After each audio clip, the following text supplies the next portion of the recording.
সারা বাংলাদেশের 18 কোটি জনগণ আনন্দিত উদ্ভাসিত 4 থেকে 5,000 লোক নিয়ে এয়ারপোর্টে তারেক রহমানকে স্বাগত জানানোর জন্য উপস্থিত থাকবো। জুলাই আগস্টে যে ফ্যাসিস্ট পতন হয়েছে এটার একমাত্র মাস্টার মাইন্ড ছিলেন দেশনায়ক তারেক রহমান। শুভেচ্ছা, স্বাগত।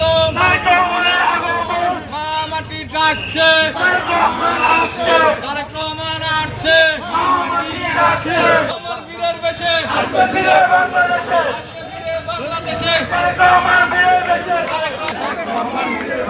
বাংলাদেশের প্রাণ মাটি ডাকছে, তারেক রহমান আসছে, তারেক রহমান আসছে, তারেক রহমানের দক্ষিণ খানের পক্ষ থেকে লাল গোলাপ শুভেচ্ছা, দক্ষিণ খানের পক্ষ থেকে মাটি ডাকছে, তারেক রহমান আসছে, তারেক রহমান আসছে, মাটি ডাকছে, 25 তারিখ সারাদিন বাংলাদেশের খুশির দিন, বাংলাদেশের খুশির দিন। রহমান আসছে, তারেক রহমানের আগমন। দীর্ঘ 17 বছর পর আমাদের দেশনায়ক জনাব তারেক রহমান বাংলাদেশের মাটিতে প্রত্যাবর্তন করবেন। এর জন্য আমাদের নেতাকর্মীরা, বিশেষ করে যুবদলের নেতাকর্মীরা অত্যন্ত আনন্দিত। আপনারা জানেন যে ওই দিন যুবদল বিশাল এক আয়োজন করেছে। আশা করি যে যুবদলের আমরা লক্ষাধিক লোক ওই দিন আমরা ঢাকা মহানগর উত্তরের লক্ষাধিক লোক, দক্ষিণ খান্নাথপুর তরফ থেকে প্রায় 2 থেকে 3,000 লোক আমরা ওই দিন এয়ারপোর্টে ওনাকে অভ্যর্থনা দিতে উপস্থিত থাকবো।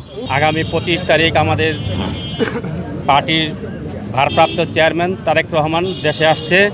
ওনার এই দেশে আসার যে প্রতিবন্ধকতা সৃষ্টি করেছিল, অনেকভাবে তাকে আটকানোর চেষ্টা করা হয়েছিল এই ফ্যাসিস্ট সরকাররা, বা এখনও অনেক ফ্যাসিস্ট দেশে রয়ে গেছে। তারা আটকানোর জন্য যাতে বাংলাদেশে না আসতে পারে, বাংলাদেশের ভবিষ্যৎ যাতে উজ্জ্বল দিকে না যাইতে পারে, এই জন্য তাকে আটকানোর বহু চেষ্টা করা হয়েছে। কিন্তু সব এই ষড়যন্ত্র নস্যাৎ করে দিয়ে আমাদের চেয়ারম্যান, পার্টির ভারপ্রাপ্ত চেয়ারম্যান সাহেব তারেক রহমান আমাদের মাঝে আসবে। এই উপলক্ষে আমরা যুবদল যখন থেকে আমরা শুনতে পারছি তারেক রহমান আসছে, ওই দিন থেকেই আমরা মাঠ ঘাট যেখানে আছে সবাই উৎফুল্ল আনন্দিত, এবং আমরা সবাই ঐক্য সৃষ্টি করে আমরা সবাই তৈরি আছি। আমাদের বিএনপির ভারপ্রাপ্ত চেয়ারম্যান জনাব তারেক রহমান প্রায় 17 বছর পরে স্বদেশ প্রবর্তন করবেন। এই উপলক্ষে আগামী 25 তারিখ উনি দেশে আসবেন। এই উপলক্ষে সারা বাংলাদেশের 18 কোটি জনগণ আনন্দিত উদ্ভাসিত। টানা তৃতীয়বার অর্জন করেছে দেশের সেরা সুপার ব্র্যান্ড স্বীকৃতি বসুন্ধরা টিস্যু।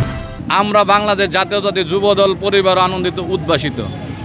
তারেক রহমানকে স্বাগত জানানোর জন্য বাংলাদেশ জাতীয়তাবাদী যুবদল কেন্দ্রীয় সংসদ এবং ঢাকা মহানগর উত্তর, যেহেতু বাংলাদেশ আন্তর্জাতিক বিমানবন্দর ঢাকা মহানগর উত্তরের আওতাধীন, অতএব মহানগর উত্তর স্বাগতিক এবং আমরা দক্ষিণখানও স্বাগতিক।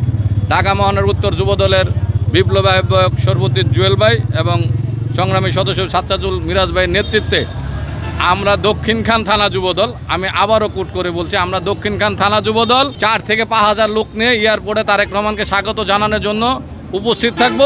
সাথে সাথে আরেকটা কথা বলতে চাই, বাংলাদেশের আগামী সোনার বাংলা বিনির্মাণে বাংলাদেশের 18 কোটি জনগণের আশা আকাঙ্ক্ষার প্রতীক দেশনায়ক তারেক রহমান বাংলাদেশে ফিরবে। উনি কিন্তু আপনারা দেখেছেন অনেক নির্যাতন সহ্য করে, অনেক কষ্ট করে 111 সরকারের সময় ওনাকে মেরে কোমরের হাড় ভেঙে দিয়েছে। এই ভাঙা হাড় নিয়ে উনি লন্ডনে যে চিকিৎসা করে একটি রুমের ভিতরে বসে একটি চেয়ারে এত বড় একটি দল, বিএনপির মতো এত বড় দলকে সুসংগঠিত করে, বিশেষ করে গত জুলাই আগস্টে যে ফ্যাসিস্ট পতন হয়েছে এটার একমাত্র মাস্টার মাইন্ড ছিলেন দেশনায়ক তারেক রহমান। উনি এমনই একজনের সন্তান যিনি বাংলাদেশের স্বাধীনতার ঘোষক ছিলেন, বাংলাদেশের প্রথম নির্বাচিত রাষ্ট্রপতি ছিলেন, বাংলাদেশের সাবেক প্রধানমন্ত্রী, 3বারের প্রধানমন্ত্রী, আপোষের নেত্রী, যিনি কোনো দিন কারোর সাথে আপোষ করে নাই। তিনি অসুস্থ, এবারকের হাসপাতালে আছে। ওনারে বিগত ফ্যাসিস্ট সরকার স্লো পয়জনিং করতে চাইছিল। 111 গভর্নমেন্ট বলেছিল আপনি দেশের বাইরে চলে যান, আপনার 2 ছেলে নিরাপদে থাকবে। কিন্তু আমাদের আপোষের নেত্রী দেশনেত্রী খালেদা জিয়া দেশের বাইরে যায় নাই, কারোর সাথে আপোষ করে নাই। ওনারই সুযোগ্য সন্তান দেশনায়ক তারেক রহমান 25 তারিখ দেশে ফিরবে।